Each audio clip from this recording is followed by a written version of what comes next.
Penolakan korban penganiayaan Dwi Ayu Darmawati untuk mengantarkan makanan ke kamar anak bosnya, yakni George Sugama Halim, menjadi awal mula kemarahan George hingga menyakiti korban.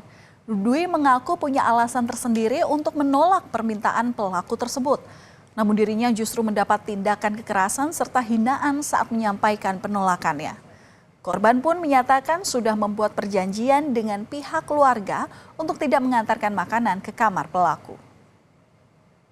Sebelumnya minta saya untuk nganterin ke kamar pribadinya, tapi di situ saya nolak karena pertama itu bukan tugas saya, terus itu juga kita udah bikin perjanjian sama keluarga, pihak keluarga untuk tinggal nganterin makanan si pelaku lagi ke kamar pribadinya, karena di situ juga dia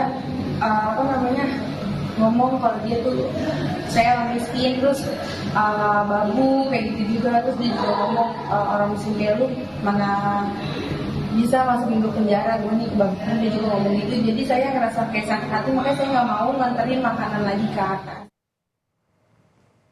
Menindaklanjuti kasus penganiayaan karyawan oleh anak bos toko roti, selain proses hukum yang tengah berlangsung, korban Dwi Ayu ini juga menghadiri rapat dengar pendapat bersama Komisi 3 DPR RI. Ia menceritakan kembali detik-detik kejadian saat ia dianiaya karena menolak permintaan tersangka untuk mengantarkan makanan ke kamarnya. Korban mengaku dilempari pelaku dengan sejumlah barang hingga dirinya terdesak.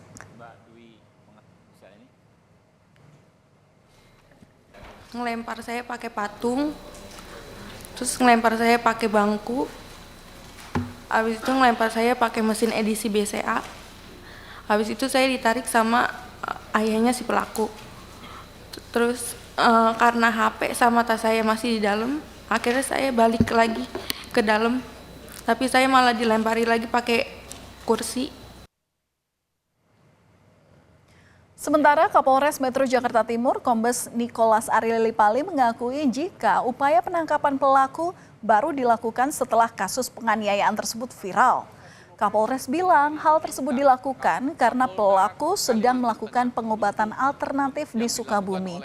Hal ini disampaikan saat Komisi 3 DPR RI melakukan rapat dengar pendapat dengan Kapolres Metro Jakarta Timur, Kombes Nicholas Ari, terkait kasus penganiayaan terhadap karyawan toko roti yang dilakukan oleh anak pemilik toko.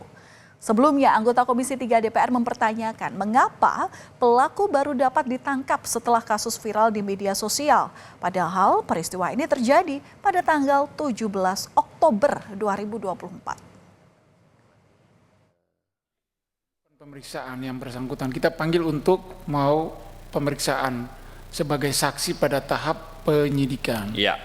Namun yang bersangkutan karena dan orang tuanya karena merasa sudah terancam karena sudah kabur ke Sukabumi itu.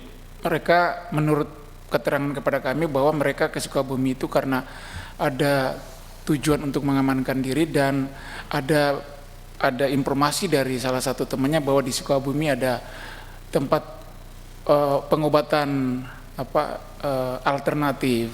Jadi mereka ke Sukabumi dalam rangka itu. Akhirnya kami berkomunikasi dengan orang tuanya dan orang tuanya meminta perlindungan ke kami untuk menjemput dan kami selanjutnya melakukan tahap penangkapan. Berarti sudah viral dulu. Siap, sudah viral dulu baru ada upaya menghadirkan tersangka. Kira-kira begitu Pak Kapolres ya.